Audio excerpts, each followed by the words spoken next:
Someone collapses in front of you. You are the only person there. You pick up your phone and dial the emergency number.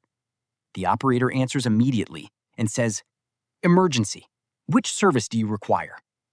And your mind goes completely blank. This moment, right there, is why we made this episode. Because knowing what to say in that moment is the difference between getting help fast and wasting precious seconds. Today, we are going to teach you exactly what to say, word by word, question by question. We will even do a full role play of a real emergency call so you can hear exactly how it sounds. This is not just an English lesson. This is knowledge that could save a life, yours or someone you love. Please listen to the end. And when you are finished, share this episode with one person you care about. Hello, everyone, and welcome back to the channel. How are you today? Today, I am here with Emma, and today we are going to talk about emergency calls in English. Hello, everyone. I am very happy to be here today. This is a very serious and very important topic. Let's start our conversation. Emma, before we begin, I want to say something important to our listeners. Please go ahead. Today's episode is a little different from our usual episodes. We are not going to laugh as much. This is a serious topic. Absolutely. Knowing how to make an emergency call in English could save your life or someone else's life one day. Right. So please pay close attention. Take notes if you can. And at the end of the episode, we will do a practice conversation, a role play, so you can hear exactly how an emergency call sounds. That is very important. Hearing the real conversation will help you remember it much better. So stay with us all the way to the end. This episode could genuinely matter one day. Let's begin. So here is what we have for you today. By the end of this episode, you will know the emergency numbers in English-speaking countries, the exact phrases to use when you call, and how to answer every question the operator will ask you.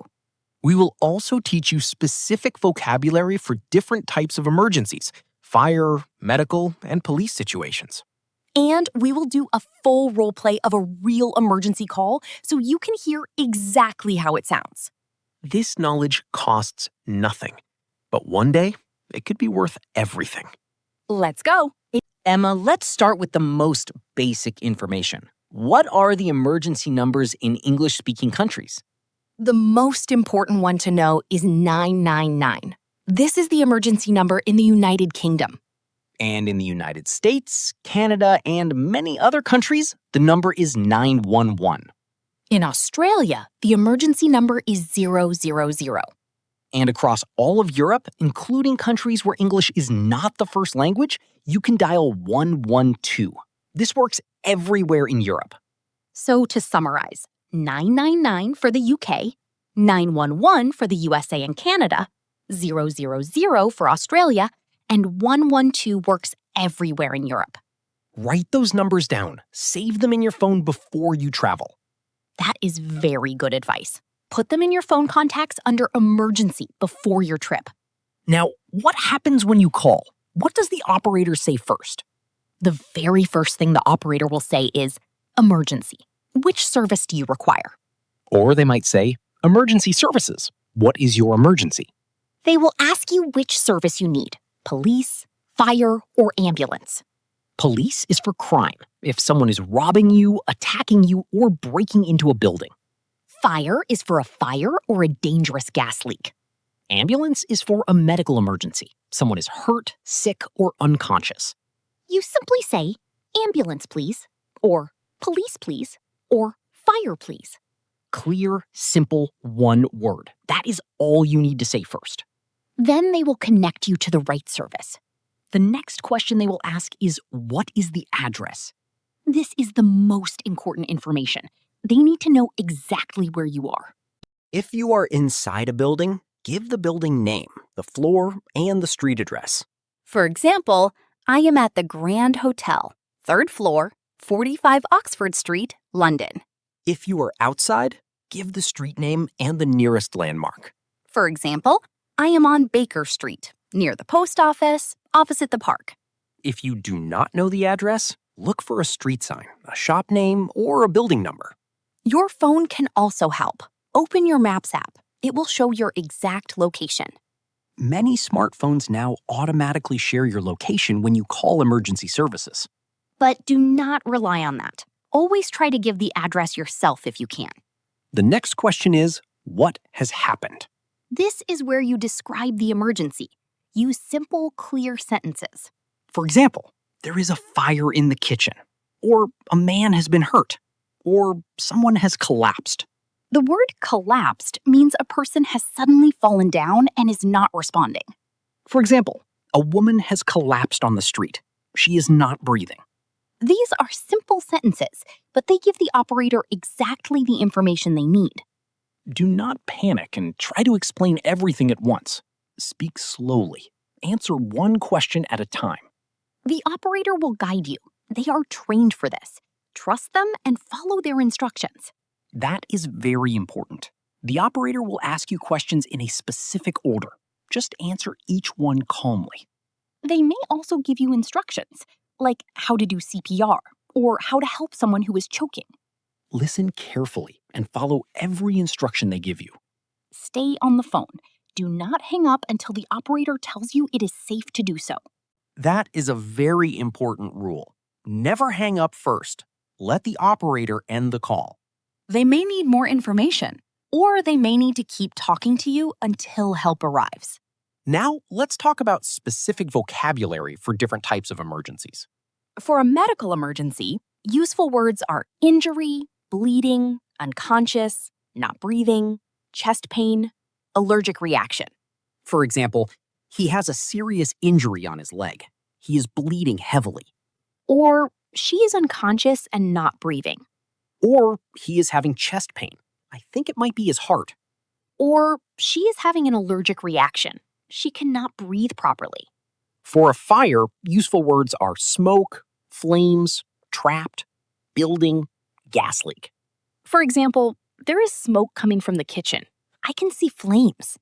Or there are people trapped on the second floor. They cannot get out.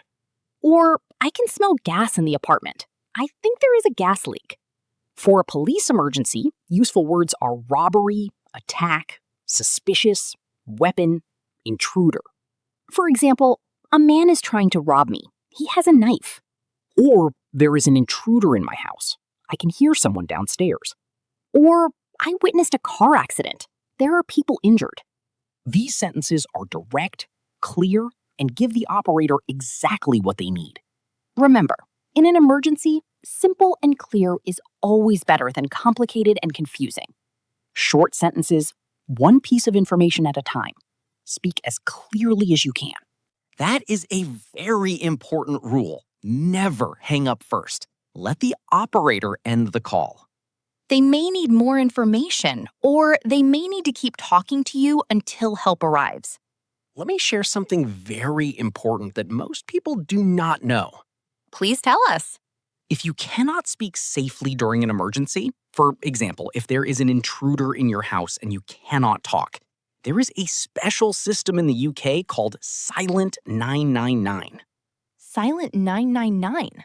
What is that? If you call 999 and cannot speak, press 55 on your phone. This signals to the operator that you are in danger and cannot talk. The operator will then send help to your location without you needing to say a word.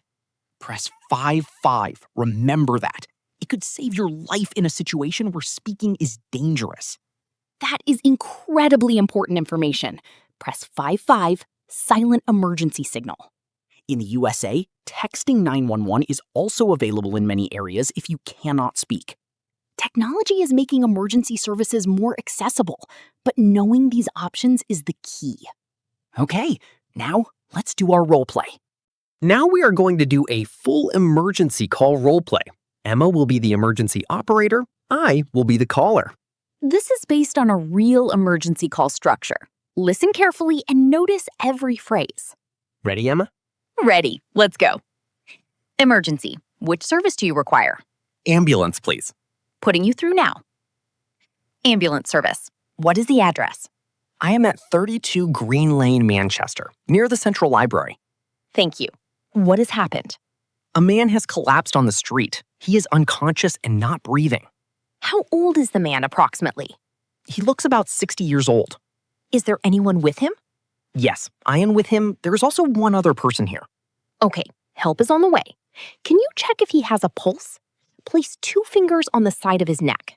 I am checking now. I cannot feel a pulse. Okay, I am going to guide you through CPR. Do you know how to do CPR? No, please tell me what to do. Place the heel of your hand on the center of his chest. Press down hard and fast, 30 times. Then tilt his head back and give 2 breaths. Can you do that? Yes, I am starting now.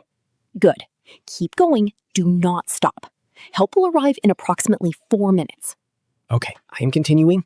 You are doing very well. Stay on the line with me. Do not hang up. I will stay on the line. Let's step out of the role play now. Did you notice how calm and clear every sentence was? Short sentences, direct answers, no unnecessary information. The operator asks one question. You answer it, then wait for the next question. That structure is very important. Do not try to explain everything at once. Let the operator guide the conversation. Your job is to answer clearly and stay calm. Now, let's review the key phrases from the role play. Ambulance, please. Your first word after they ask which service. I am at address, your location, as clearly as possible. A man has collapsed. He is unconscious and not breathing. Describe what happened. I cannot feel a pulse, a very important medical phrase. Please tell me what to do. It is completely okay to say this. They will guide you. And I will stay on the line. Always stay on the phone. These 6 phrases cover the most important parts of any emergency call. Now, let's also quickly teach some important words for describing injuries. The word bleeding means blood is coming from a wound. For example, he is bleeding from his head. The word conscious means awake and aware. Unconscious means not awake, not responding. For example, she is conscious but very confused. The word breathing. To breathe means to take air in and out. Not breathing means the person has stopped. For example, he is not breathing. I cannot feel any breath. The word pulse means the beat of the heart that you can feel. No pulse means the heart may have stopped. For example, I cannot find a pulse on her wrist. These words are essential. The operator will ask about all of them. Practice saying them. Bleeding, unconscious, not breathing, no pulse. Say them clearly and calmly, even in a stressful situation. Daniel, I want to ask our listeners something. Of course, go ahead. Everyone, do you know the emergency number for your country? Write it in the comments below. Tell us, what country are you from and what is your emergency number? For example, I am from Brazil, and the emergency number is 192 for ambulance. This is useful information for everyone in our community. Share your country's emergency number. And if this episode helped you, please give it a like and share it with someone you care about. This is one episode that is worth sharing. It could genuinely help someone one day. Subscribe to our channel so you never miss an episode. Now, let's do one more important section before we finish. Emma, have you ever had to call emergency services? Yes, once, about 2 years ago. And I want to share what I learned from that experience. Please tell us. I was walking home, and I saw an elderly woman fall on the pavement. She hit her head. Oh no, that must have been very frightening. It was. My heart was racing. I called 999 immediately. How did the call go? The operator was incredibly calm, and that calmness helped me stay calm too. That is something very important you just said. The operator's calmness helps you. Yes, the moment I heard her calm voice, I felt more in control. What did the operator ask you? She asked for the address first. Then she asked if the woman was conscious. And was she? She was. She was conscious, but confused and in pain. She could not get up. What did the operator tell you to do? She told me not to move the woman in case she had a neck or spine injury. Oh, that is very important advice. Do not move an injured person unless they are in immediate danger. She told me to stay with the woman, keep her warm, and talk to her calmly. Keep her conscious by talking to her. Exactly. I kept saying, help is coming. You are going to be okay. I am staying with you. That is so kind and so important. Keeping someone calm while they wait for help? The ambulance arrived in about 6 minutes. The paramedics took over and the woman was taken to hospital. You did everything right, Emma. You stayed calm, gave clear information, and stayed with her. I was not calm inside, but the training, knowing what to say, helped me act calm on the outside. That is exactly why we made this episode. When you know what to say, you can act even when you are scared. Preparation is everything in an emergency. Absolutely. You cannot control when an emergency happens, but you can control how prepared you are. Learn these phrases, practice them, and hope you never need them. But if you do need them one day, you will be ready. Well, everyone, that was our most important episode yet. We covered emergency numbers 999, 911, 000, and 112. We learned the exact phrases for a medical, fire, and police emergency. We did a full emergency call role play so you could hear exactly how it sounds. And we learned the silent 999 signal. Press 55 if you cannot speak. Please share this episode with someone you care about. It could genuinely matter one day. Now, before we go, let me tell you about our next episode. Oh yes, tell them. In our next episode, we are going to talk about clothes and shopping in English.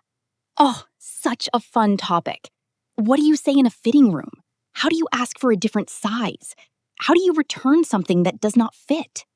All the vocabulary and phrases you need for any clothes shop anywhere in the world. And we have a very funny story about buying the completely wrong size. Subscribe now, and we will see you in episode 11. It is going to be a fun one. See you there. Today was very different from our usual episodes, but very important. Thank you, Emma, for sharing your personal story. That took courage. Thank you, everyone, for listening so carefully today. Practice the key phrases from today. Ambulance, please. I am at this address. He is unconscious and not breathing. And remember, 999 for the UK, 911 for the USA, 000 for Australia, 112 everywhere in Europe. Write those numbers down. Save them in your phone. And press 55 if you ever cannot speak in an emergency. Stay safe, everyone, and keep learning English every day. See you in episode 11. Goodbye, everyone. Take care of yourselves and the people around you. Bye-bye. Stay safe.